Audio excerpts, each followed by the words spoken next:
ஈசனே சிவகாமி நேசனே எனக்கின்ற தில்லைவாழ் நடராஜனுடைய திருவடியை வணங்கி நிகழும் மங்களகரமான விஸ்வ வருடம் ஆடி மாதம் 16ஆம் நாள் வெள்ளிக்கிழமை சுவாதி நட்சத்திரமும் சித்தயமும் கூடிய சுபதினத்தில் 1/8/2025 பிறக்கின்றது.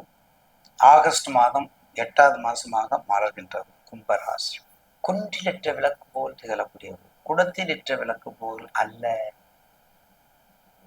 வயதை பார்த்துக்கங்க, உங்க சுயசாதத்தை எடுத்துக்கங்க, ஜனதாத்தை எடுத்துக்கங்க. உங்க ராசிக்கு ராசிநாதன் 2ல, ராசிநாதன் 2ல இருந்தாலும் ராகு 1ல இருந்தாலும் ஒரே கேரக்டர் தான். 2 பேருக்கும் ஒரே கேரக்டர், ஒரே கேரக்டர் தான். குடும்பத்துல கவனமாக இருப்பது அவசியம். ஏன்னா ஏற்கனவே செவ்வாய் கேது, இப்பதான் கேது வெளியே, செவ்வாய் வெளியே வந்திருக்காரு. இன்னும் 10 நாள்ல சூரியன் கேதோடு சேர போறாரு. அப்ப 10 நாள்ல சூரியன் கேது சொல்றது எவ்வளவு எச்சரிக்கையா இருக்கணும் நீங்க. அப்ப குடும்பத்துல சுணக்கம், குடும்பத்துல கணக்கம், குடும்பத்துல பிரச்சனை, குடும்பத்துல எல்லா வகையிலும் தாங்கிக் கொள்ளக்கூடிய பொறுமையா இருக்க வேண்டும். ஏற்கனவே மகரம், கும்பம் பொறுமைதான். ஃபாரஸ்ட் போயிடணும் பேசாம.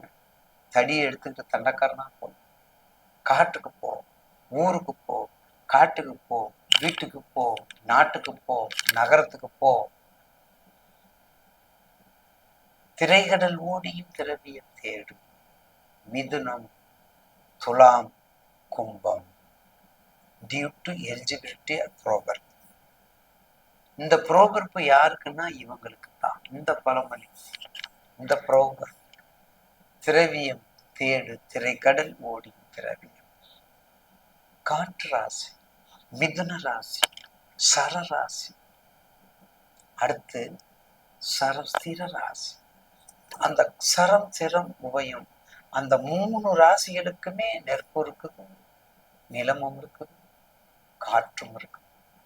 நெருப்பு, நிலம், காற்று, நீரும் இருக்கு. அப்படிப்பட்ட கும்பராசி நேயர்களுக்கு 7ல் பாதச்சனி, பயனுள்ள சனி. வயசை பாருங்க, படிப்பை பாருங்க, திருமணத்தை பாருங்க, தொழிலை பாருங்க, நோய் நொடியை ஒதுக்குங்க, செல்வத்தை கூட்டுங்க, எல்லா கஷ்டத்துக்கும் கண்ணீர் விட்டுங்க. இனிமே நல்ல காலம், இனிமே நல்ல காலம் தான். உங்களுக்கு பயப்பட வேண்டிய அவசியம். இனிமேல் நல்ல காலங்கள் உருவாகுது, நல்ல காலங்கள் விரிவாகுது. இனிமேல் எதை பற்றியும் கவலைப்படும், சிந்தித்து செயல்படுங்கள்.